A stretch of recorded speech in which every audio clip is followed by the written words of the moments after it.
Hello everyone and welcome to Agacad's webinar, Timber or Steel Framing in Revit, the latest industry-driven advances and the new user interface. Before I start, I want to make sure that everyone can hear me and can see my screen, so please raise your hands. You can do that in the GoToWebinar dialog on the right side of your monitor.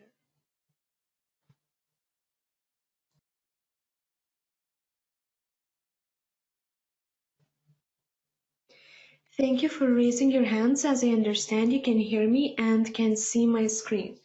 If you will have any questions during the webinar, you can write them down in the GoToWebinar dialog under questions, and in the end of the webinar, I will try to answer them.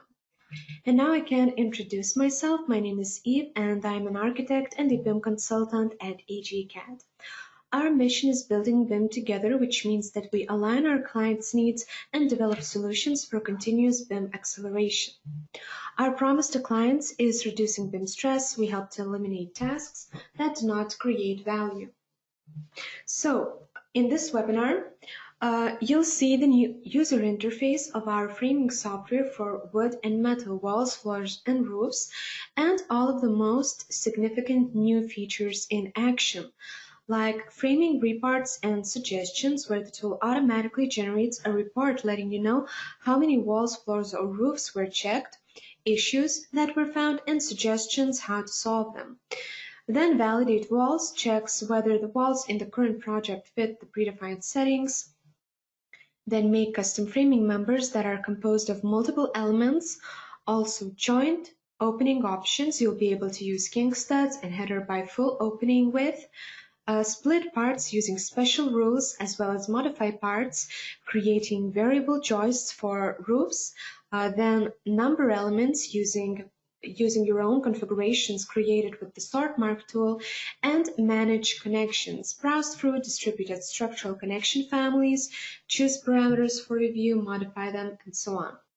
To see where commands can be found in the new user interface of wood and metal wall and floor and roof plus, you can check out our blog post, and this is an example of, for example, with the wall plus, the wood framing tool. And although the new user interface, as you can see, looks different, all previous functions are still there. They're just been rearranged and complemented with icons. And in addition, we've implemented a great deal of new useful features that make the software even more flexible and user-friendly than before. So now we can go on and check the live demonstration. And I already have a project open right here, and let's start from the framing reports and suggestions. So after selecting the walls or floors and using the frame, wall, floor, or roof command, the tool will automatically generate a report letting us know how many walls or floors were checked and how many and what kind of issues were found. Because some of you may already know, but some of you don't, that our wood framing software, it distributes the elements based on the model that is created in Revit. So it's important that it should be created correctly with materials assigned and so on. So quickly, for those of you who don't know our framing software, I will just go through the basics. So the software comes together with the sample configurations and families. All of these families that you can see are loaded automatically with the software, as well as sample configurations, so the rules based on which all of these elements are distributed. So then when you load the software, you load the families to your project, and then you can modify the configurations. So these are now the sample configurations that are loaded with the software. In these configurations, I can set up everything, like how the studs should be distributed, what is the spacing, the top and bottom plates, also opening framing, how I will frame around the doors and the windows, how the connections will be framed, L connections, end connections, D connections, and so on. So all of these rules can be created and customized based on your own company's standards. You just need to save these configurations using your own name, then make all of the modifications, and that's it. Then you can place them on a server and use them in the future projects. So once you already have the configurations, you can click on a wall, go to link wall, and assign them in the wall link. And when the link is correct, when you will click on frame wall, everything will be okay and the walls will be framed. But the model has to be correct, and the framing software now will help us to understand what are the issues, if there are any. For example, I will select these three walls and click on frame wall. And now the tool generated a report. So this is a new feature saying me that three walls were checked and all of them have warnings. So for example, this wall type has no possibility to add the frame, so it suggests me to go to the link wall. Also, one of the walls has no framing configuration assigned, and so on. So I can just check what's wrong with these walls and solve it. For example, now I can go to the link wall and I can see that that is correct. I need to assign a framing configuration. And now everything is okay. But now I fixed only this one wall. Also, what we can do is validate walls. So this feature checks whether the walls in current project fit the predefined settings. And only validated walls should be framed. So I can set my criteria, for example, the minimum opening header height, the maximal opening width or wall height, and so on. Also, I can check if the wall layer must have a material assigned, and I can even filter the walls. So now I don't want to check them all to save our time. So I added an instance parameter in the comments section exterior for walls, and I will check only the walls that have this parameter, but you can filter by all kinds of different parameters. So I will check the walls. Now it's checking 4 walls in the project, and again it will generate me a validation report. So I can see that 4 walls were checked and 1 wall has a warning, and also I have a layers report. So it tells me that the header height is less than minimum header height, and I can actually select this and show me the element. But first I want to check out the layers report because one wall doesn't have a layer material assigned. So I don't have to search for the wall type. I can just go to edit type straight from this window and it opens me the same wall type, and I can very easily just go to the wall type and assign a material, and that's it. The problem is solved. And now I can check what's wrong with this one. I can ask me to show the element, and I can see that this window is too high. That's why the header won't fit. So I can select it, and I can change the sill height of this opening, and that's it. The problems were solved. But I will still check the links regarding the framing reports that I got previously if everything is okay. So now all of these walls are different types, so that's why I have to check them all. Okay, I think that everything is fine now. So as I mentioned, when we already have our configurations, the links are fine, and we validated all the walls. Yes, still it looks like I missed one wall type, so it tells me to fix it. Maybe it's this one. Yeah, it's correct. I don't have a framing configuration assigned, so it's really easy to understand what's wrong, and I can quickly fix it. So now when I fixed all of my mistakes that Wall Plus wrote me, I can frame the walls, and the tool will automatically distribute all structural framing elements based on the settings that I created in the configuration.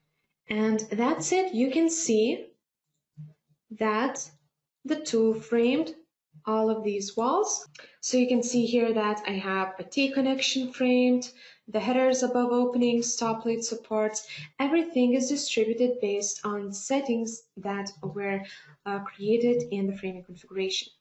And also, you may already know, for those of you who are using the software, that we can create custom headers and custom top parts, custom cells for openings for quite some time now, but with these new releases, we can also create custom top covers, top plates, noggings, studs, bottom plates, and so on. So everything, almost everything right now is custom.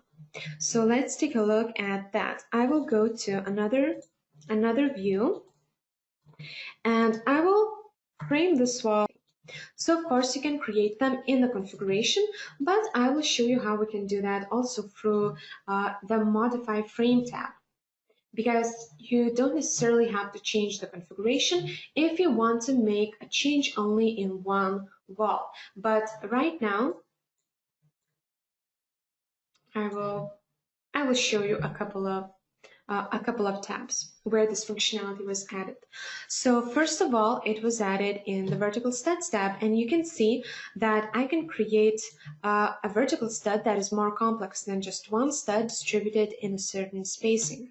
For this, I will add another element, and I will say that it's, let's say, 45 by 120, and this one will be 45 and 70. I will say that this element is aligned to the interior side, and this one to the exterior side and to the previous element start. And you can see that I'll have a stud created of these two elements of different sizes. Now I can also do the same for the top plate. So for the top plate, I'll say that I want to add one horizontal element. I'll add another one, and also I can choose a different type, so maybe I'll do that. Let's say I'll add this one, smaller one. I will rotate the element and align it to the internal outside. So you can see that I can even add it outside the frame and to the previous element start instead of the end, like this. Also, I will add a top cover that will stand on top of the top plate. So I will add this smaller element right here and align it to the external side. Yeah, one element should be added like this. Remove that by the car. Okay, I think it's fine.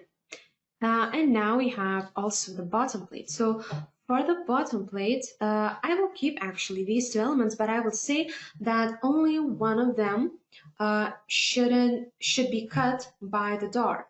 So I have a door, and only this plate will be cut by it, and this one will go throughout the door opening.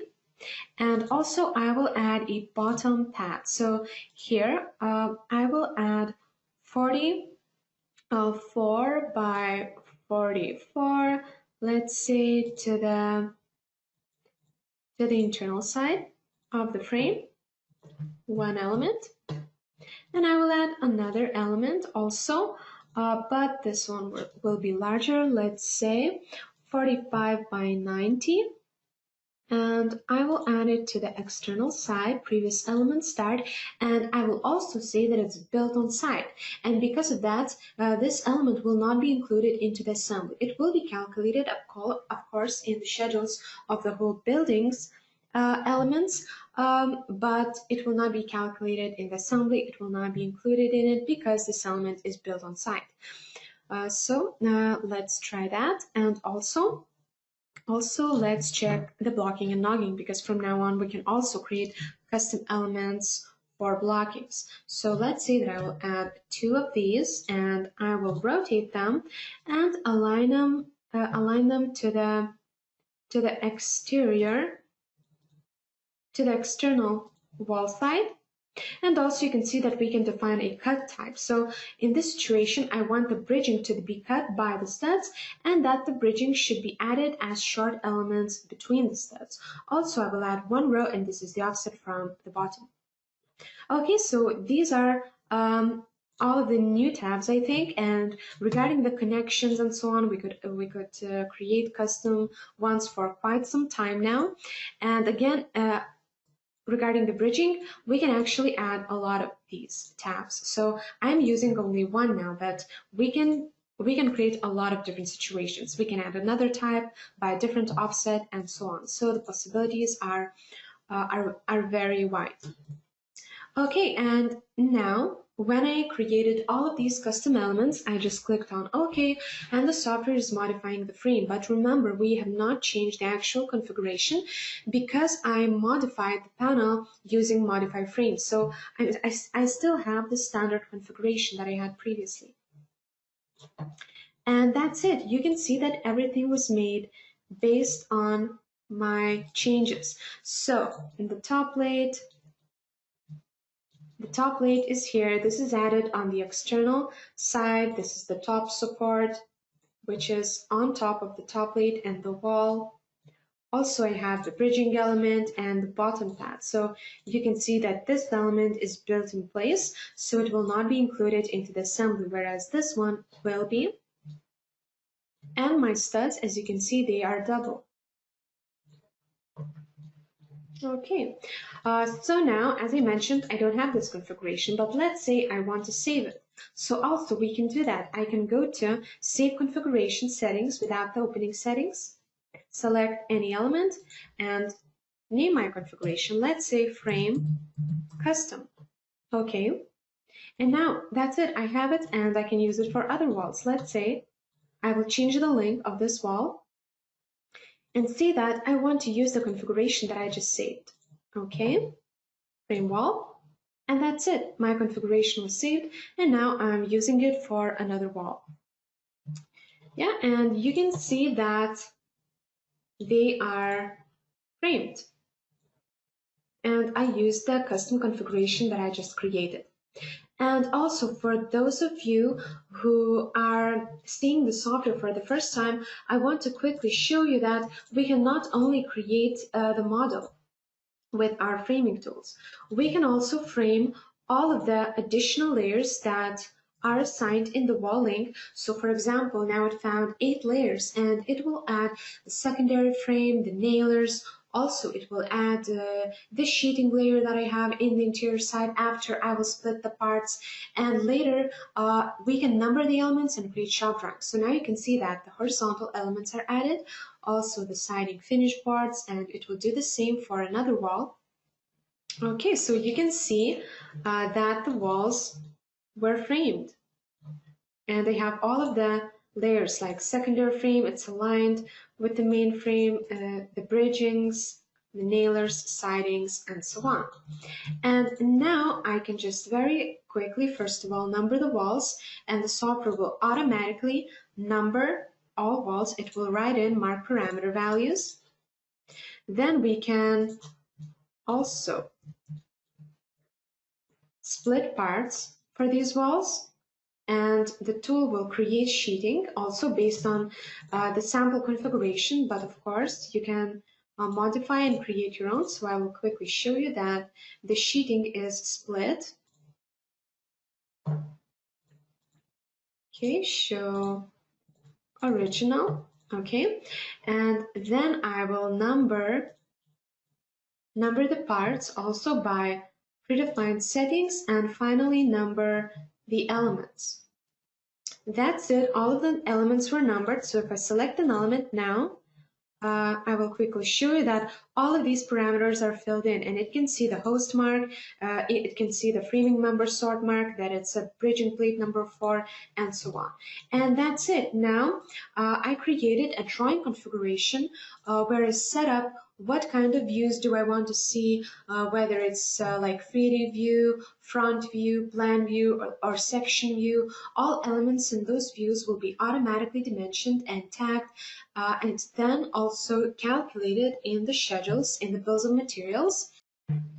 Okay, and that's it. The assembly was created, and it's an assembly for wall number 29. So we can take a look.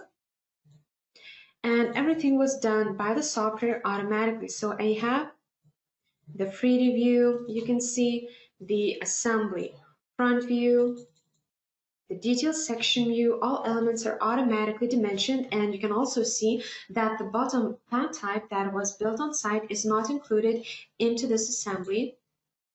The frame front view, again, all elements are automatically dimensioned and tagged.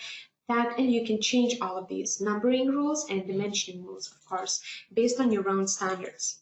So all of these views are generated, and also the assembly material takeoffs with all elements calculated in individual layers and for the whole panel.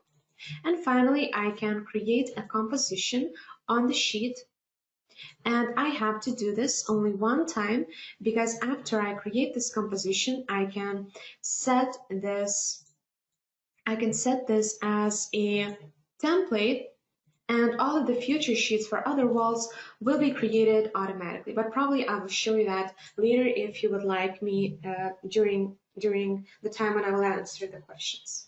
And now we can move on to the new features that I would like to show you. So the second one is for the joint openings. So for this one, I will open the metal framing software, so that you would know that basically everything that I'm showing you right now applies both to wood and metal framing software, walls, floors, and roofs. And in this situation, I will also frame this wall using a sample configuration that is provided together with the software, so you will have it if you will download a trial. And as you may already know, we can predefine different settings for smaller and for larger openings. So you can see that the smaller opening right here is framed using a single stud on each side of the opening, and also a single element was added for the header. Whereas this opening, I have 2 king studs on each side of the opening, and I have a stronger header created. And from now on, we will be able to use the configuration for joined openings based on the full width of the openings. So it will, the framing software will look at these openings as one, and it will use the configuration for the larger opening. So for example, and let's take a look at the configuration. We have this modify configuration settings, and now these will let us to select the configuration by the full width of joint opening. So now I turn this off, and you will see that I have two identical walls with the identical openings added. These are two openings that are small ones, and in this situation I am not using the new features, so these openings are framed the same, single header and 1 king stud on each side of the opening. But in this situation, I will change the framing configuration, and you can also do that through the Modify tab. So I will change this configuration, and I will use configuration by the full width of the openings if they are joined. So you'll see that the stronger header will be used. Okay, and that's it. You can see that now I have the same as for the larger opening. So from now on, we will be able to also modify parts and sheathings in a similar manner as we could always modify the frame. For example, I will open another view with the parts. And during the presentation at the beginning, I framed these walls, and now I will split parts for them. Okay, I will select this wall, go to the link wall. Yeah, everything is okay. So you can see that I'm using the simple paneling configuration for this wall. And when I will split parts, I'm just basically using a spacing that is 1.5 meters. So when I will go to this view, you can see that I'm using a simple paneling rule right here, and the spacing is just 1.5 meters, and it doesn't take openings into account at all. It doesn't care about the openings, it just splits by certain spacing, and that is it.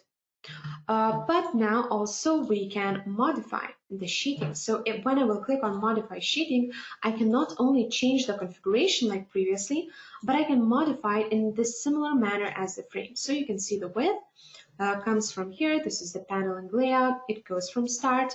So let's say that I can add an offset or change the direction. So let's say I will change the direction. I will say that it should be split not from the start, but let's say from the end of the panel, and I will add an offset maybe. Yeah, let's say for the opening, I will add a bottom offset. And I don't have to save this. I can just modify the single layout, and that's it. Now you can see that I have an offset for the openings, and the layout is changed. So now I'm splitting from this end. So I think that this will be helpful, and I can go ahead and modify it again because now I want to show you another thing. So I will split this one from the start back again. Okay. And now for this wall, I will use a special rule. So you can notice right away that the software takes openings into account. So in this special rule, I said that also I want to split by a certain spacing, but I enable the special layout, and I want to split by the openings also from the start of the wall. So now the minimum distance from windows is 200 and from doors is 150, and also I can generate it for other openings as well. So now whenever the split will interfere with an opening, it will move. And you can see right away where in this simple rule, the split is always 1.5 meters, whereas in this situation, whenever it should hit an opening, it moves. And it moves by a certain distance that we set up. And this is the same one. So then it follows the standard layout, and whenever it meets an opening, again, it moves by a certain distance. Then it follows the layout again, then it moves for the door. And if it's not interfering with an opening anymore, from the split, it starts the spacing again. So you can see that this rule can really be useful. And another nice feature is the gap. So from now on, we can split panels with gaps created automatically. So I think I already mapped this configuration for these panels, and you can see that I created parts with gaps. So again, this is quite simple for the paneling layout. I can just set a horizontal and a vertical gap, and also if you need, you can add a division profile so that parts would be split, let's say with a lap join for some kind of panels or anything like that. And also I split on the opening side vertically, as you can see, on each opening side and panels with gaps. So these are some new features with the paneling, and now I'd like to show you the numbering. Previously, we had a couple of numbering rules automatically loaded with the software, and you couldn't really change them that easily. They were predefined, but now you can easily modify those numbering rules or create completely new numbering rules based on your own company standards for all kinds of elements. Also for all kinds of architectural elements, but since we're talking about framing right now, we can create different numbering rules for the walls, for structural framing elements, and for structural connection elements, let's say. So right now, let's go to the 3D view. And previously, during this presentation, I used number walls, and the tool numbered all of my walls automatically. So if I select this wall, it wrote in this mark parameter value. So the WV for the wall, and 28 is a calculated number, and all the walls in 1 second were numbered, and that is great. But let's say that we want to change how the walls are numbered, or we want to change, let's say, how the structural framing elements are numbered by the software, or maybe the panels or the parts. So any parameter of any wall or structural framing element, we can change how this number is generated. And I will show you an example about the wall. So you'll need the sort mark tool for this, and it's included in the wood framing software. So it's under the document and it's the sort mark tool. So with this one, we create numbering rules.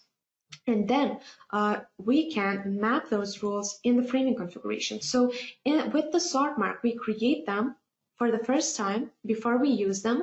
Then we map them into the framing software, and they're all at the same time activated using number elements. So in the number configuration, we can map, let's say, 3 different configurations for 3 different parameter values of the structural framing elements, or for the walls, or anything like that.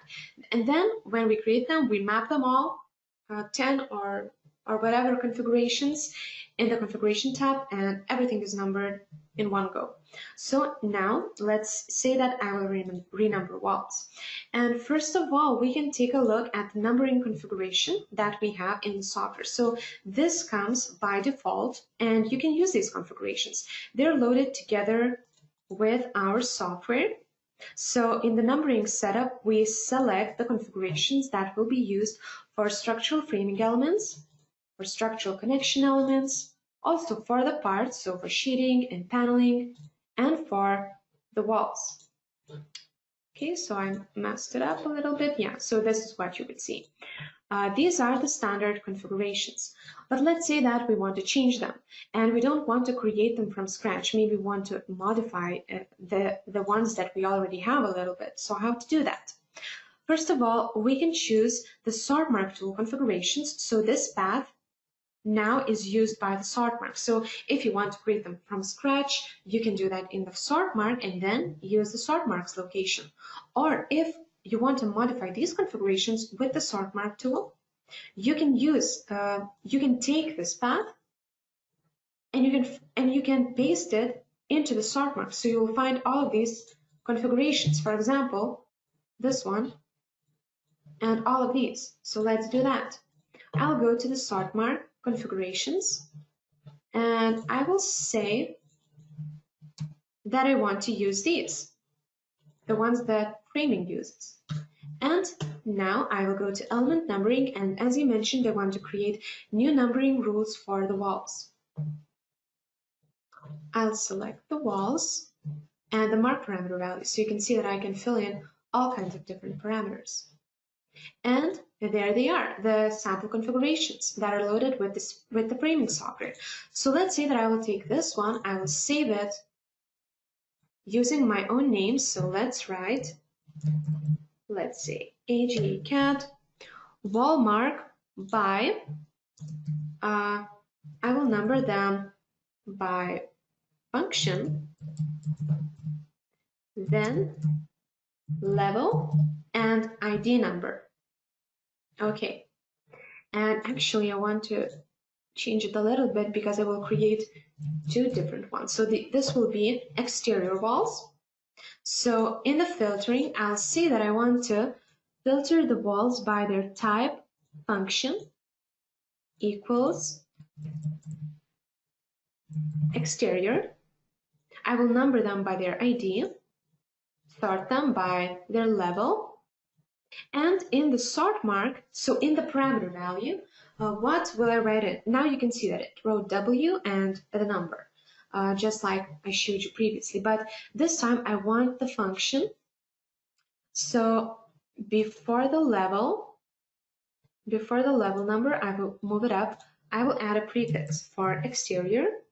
Then let's say this dash.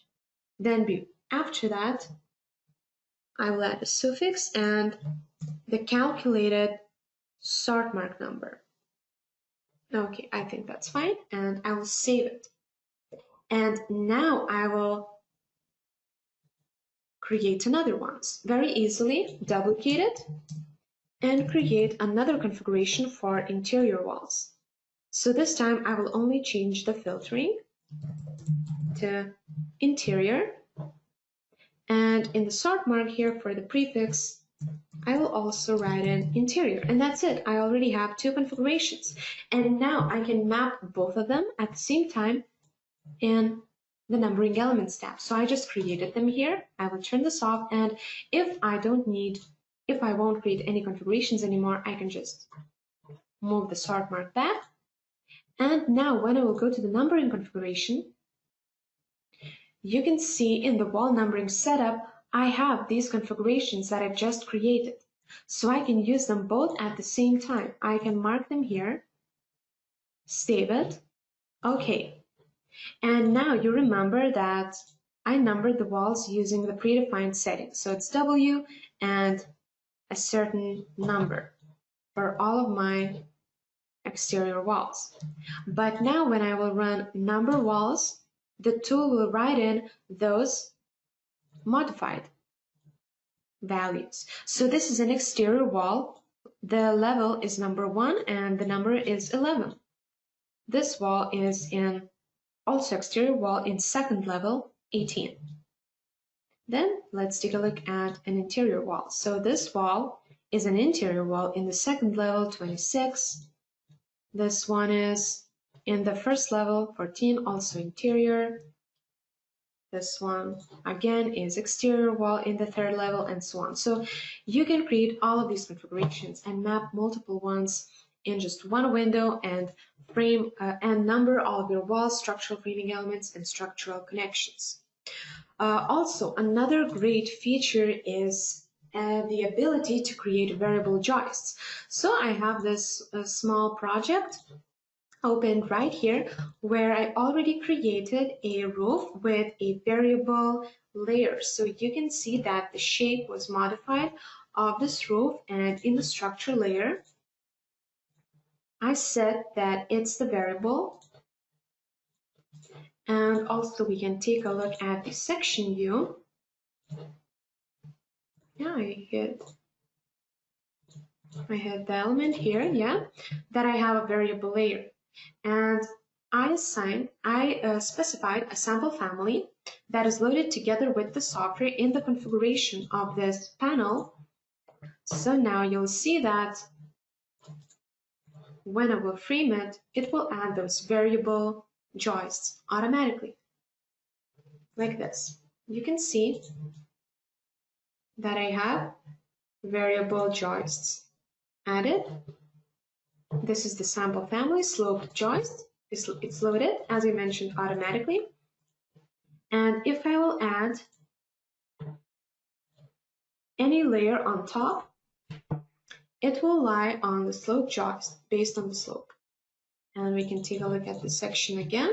So you can see that they're added based on the slope, and I can hide the roof so you can see that it's created correctly. Okay, and what's next is manage connections. So that's the last thing I think that I want to show you, that now we can manage connections very easily. So we can browse through distributed structural connection families, review parameters, and so on. So for that, first, for this one wall, I will add the details. So you may already know that with our software, we can add structural connection elements as well. So this is a sample configuration that I will use for this wall. It will add some clip angles, some holes for wiring, and some bolts. And later I will open the Manage Connections window. Yes, so you can see that all of them are distributed based on the configuration. And now I can open Manage Connections. So we also have Manage Walls and Profiles. They're quite similar. From now on, we also have Manage Connections. And I have this window where I can select parameters. So for example, now I selected the B and D parameter, the framing member description, and the member type. And I can just check right here if everything is fine. I can change the parameter values if I need to. And I can very easily just review the information of the structural connection elements. Okay, and that's all that I wanted to show you today, but don't run away. Those of you who had questions, I will answer them shortly. Now I'd just like to mention that I highly encourage you to update the software if you haven't already, and those of you who don't have it, download a trial version. First of all, you should go to agacad.com and download our Tools for BIM doc, and from there you will be able to download any trial of our wood or metal framing software. So thank you everyone who attended this webinar. I hope that you found out something beneficial and something new. And I hope to see you in our future webinars, and have a nice day. Agacad, building BIM together.